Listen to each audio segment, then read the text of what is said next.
Hello everyone, Suzanne here. Welcome back to my channel everyone. Thank you so much for joining me and this beautiful doll.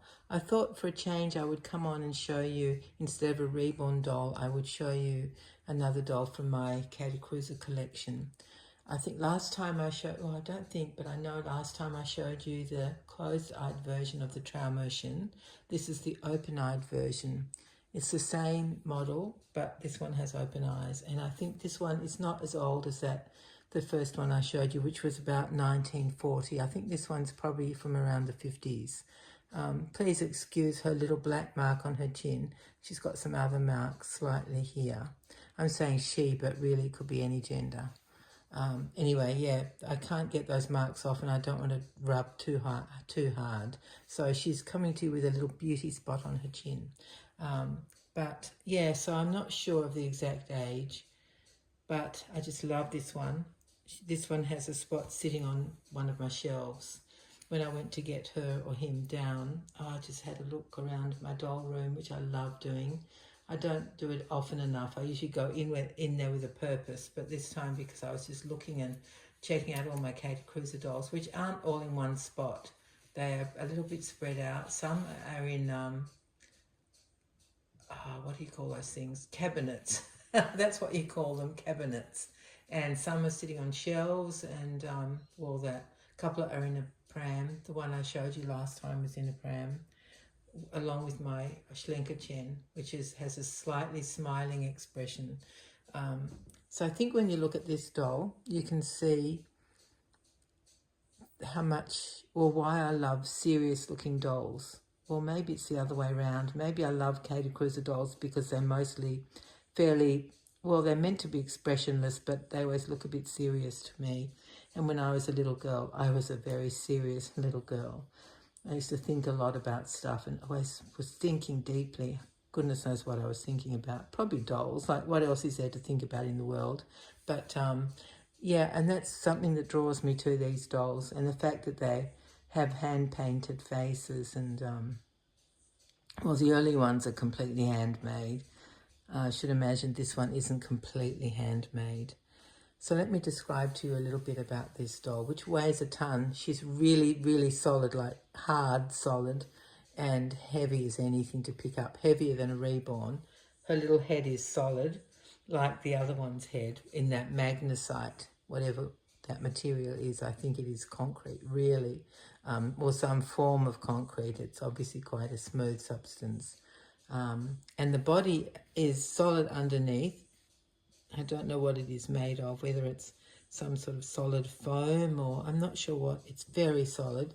And then it's covered in this stockingette body, which you can see oh, let me show you. Yeah, I don't know if you can see that one. Yeah, the hand-stitched fingers. So beautifully done.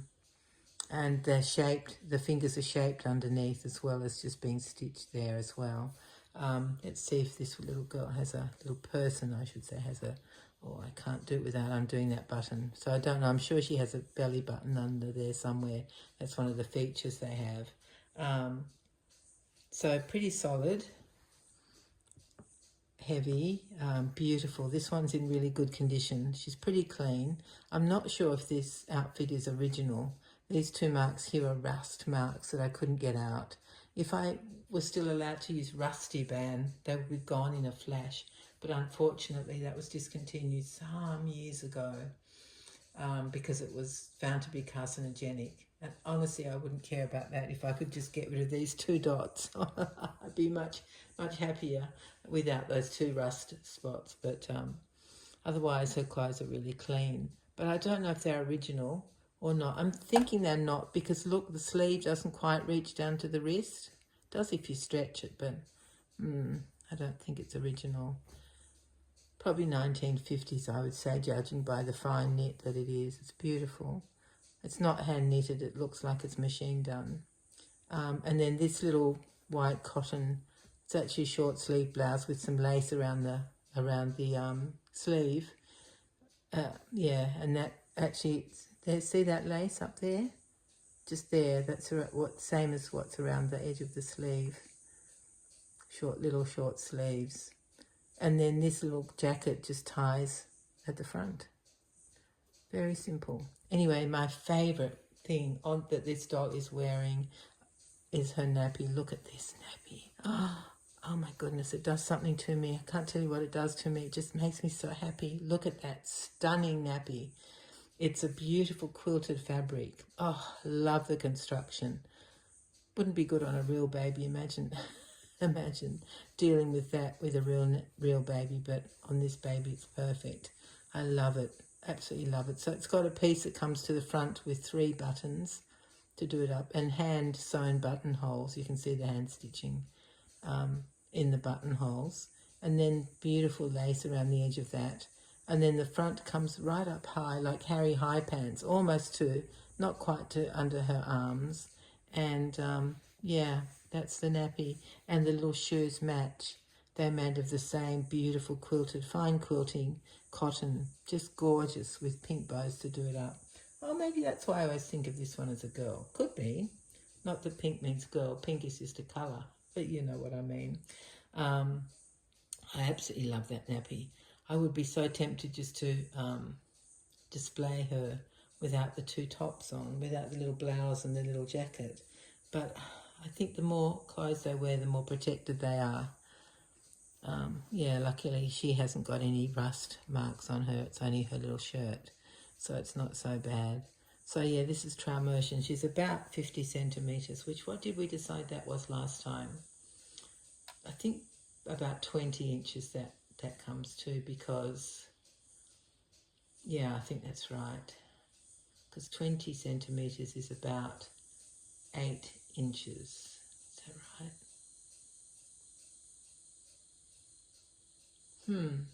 No, it can't be 8 inches. 20 centimetres. Yes, it can. 30 plus 20.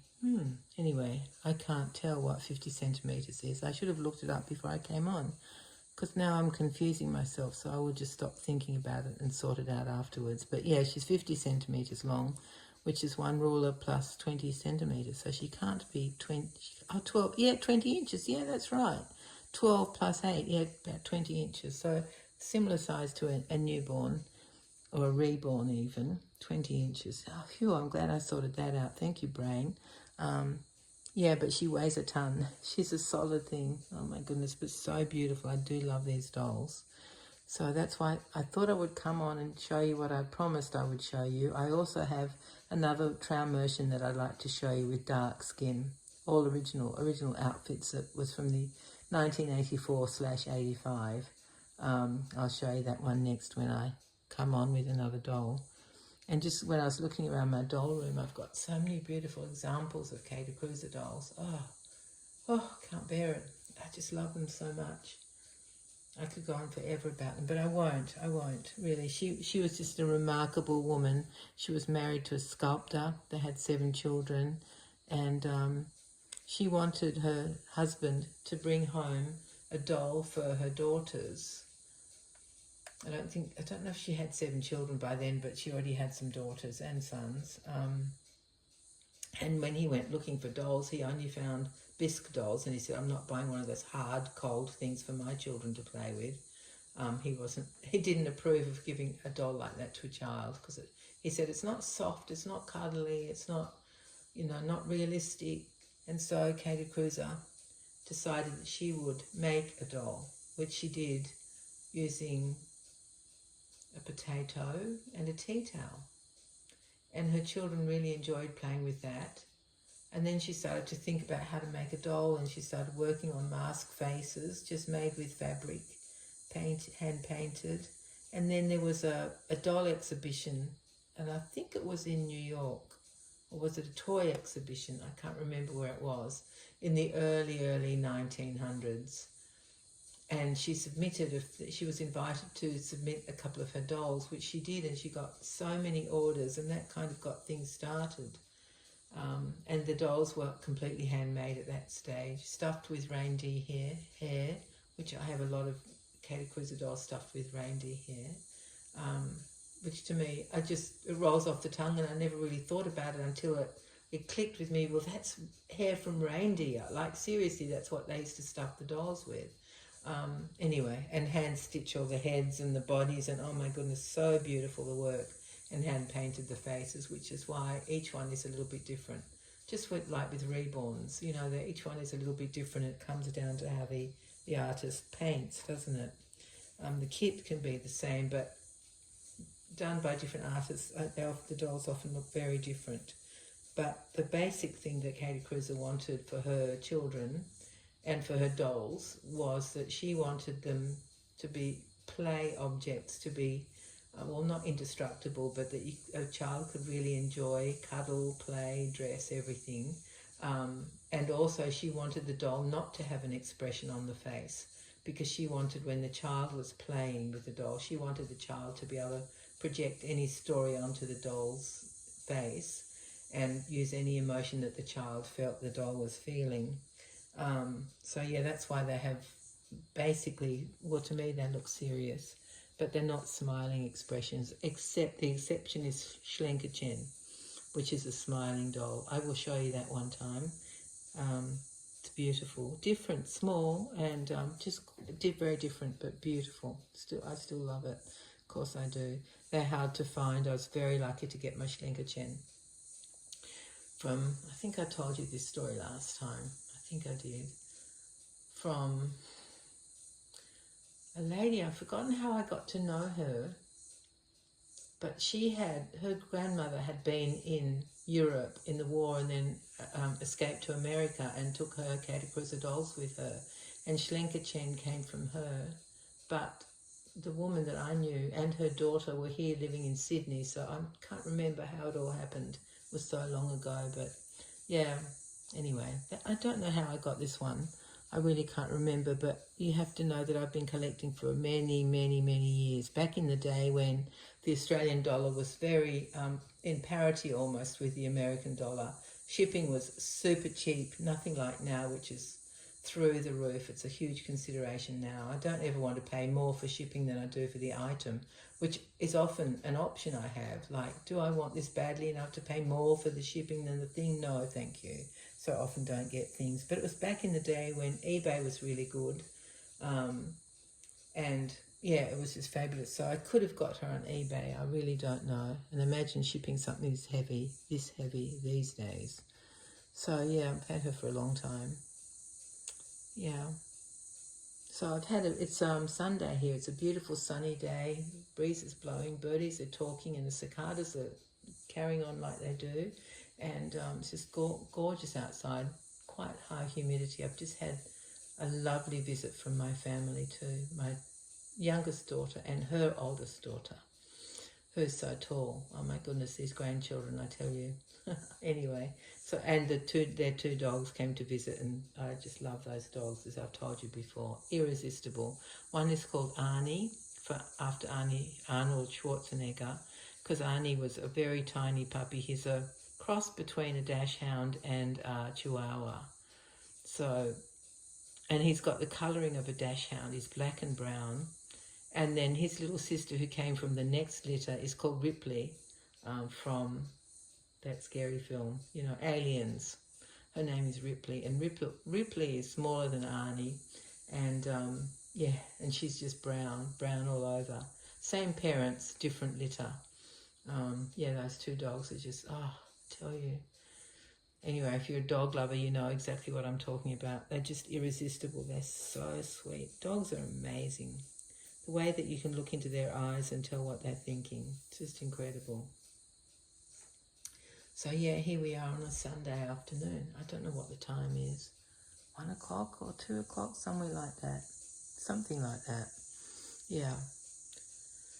So I think that might be all for now, my darlings. I'll be back with a reborn next time.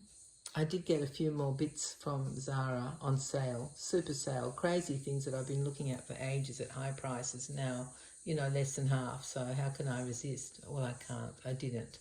I decided to get them. Just bits and pieces, nothing outstanding, just kind of basic, essential type things. But when that arrives, I might show you if you'd like to see them. And otherwise, everything's going okay here. We've had a few quite pleasant days when it hasn't been so hot. It's actually rained a lot, but at least it wasn't as hot. It was still humid, but not as hot. Yeah. So I know that you guys are all freezing up in the Northern Hemisphere. You've had some seriously cold weather. And of course, crazy, horrible fires in California. Our weather is quite similar to California's weather, summer and winter. Very, very similar. And we don't get fires here in winter. They're a summer thing. But there are differences. Some differences are, well, I was listening to the radio about it, but I didn't hear everything the guy said. But one of the things is the construction of the houses is different because they are lighter built weight in California. Lighter construction because of earthquakes. So that's one thing that's different. And maybe the winds are different. I don't know, but yeah, it's just been a disaster. I've seen some videos on YouTube about it. Oh, absolutely devastating, I tell you. Poor people, and some people have been killed, haven't they? Last time I read it was 7. But it's just terrifying. You just have to know when it's time to go, you've just got to go. As long as you've got your animals and yourselves, just go. And your car's still workable. Oh, poor people, it's horrible. Like, it's heartbreaking. Yeah. Anyway, let's not end on that note. Let's end on just talking about and looking at this gorgeous baby. And look at this nappy. Oh my God, I love it so much. Harry High Pants. It's beautiful, isn't it? Look at that. And the shoes. And actually the buttons are sort of 1950s buttons by the look of them. So maybe this is a 50s doll. I love the booties as well. Absolutely love. Oh, I love the doll. Yeah, absolutely, really love her. So the legs move, they're jointed, and then because of the looseness of the cloth body, see that? Just amazing, just wiggles around, even though it's a full leg. Goes into some sort of fitting up here. You can't take the cloth body off, it's sewn onto the doll. So yeah, can't really see what's under, but I'm very happy with whatever's under, I don't mind. So thank you very much for being here, and I hope you've enjoyed seeing this gorgeous Kathe Kruse trow Mercian, who weighs a ton, as I said. They used to be filled with sand, and they still say they're filled with sand, but I just don't know if that's true. I don't know what. It's so hard, it's like a rock. Rock hard, there's no. Can you hear that? Sorry, darling. Oh, she doesn't like that. I better stop doing that. It's cruel. Sorry. So I just don't know what is in her body, but it was meant to be weighted like a real baby to give people the idea of how to look after a real baby, the feel and, you know, of a baby. But this doll doesn't turn its head. Just, oh, no, the whole body goes. So, yeah, the head doesn't turn by itself. Whereas the old one, maybe that got loose. I don't know. That turned the head a bit more than this one. Yeah. All right, my dear friends, thank you so much for being here. And thank you to my new subscribers. It's lovely to see you. I hope you enjoy the channel. And I didn't introduce myself very well when I talked to you last time, but I'm actually, as well as a doll collector, I am a reborn artist. So I forgot to add that little bit. I always just assume everybody knows everything, but why would they? Anyway, it's been lovely for you to be here with us today, with me and this gorgeous girl. So thank you very much for coming. I hope that some of our warm weather has reached you and got into your bones to make you feel a bit more comfy. Take care, everyone. I love you all so much. Bye-bye.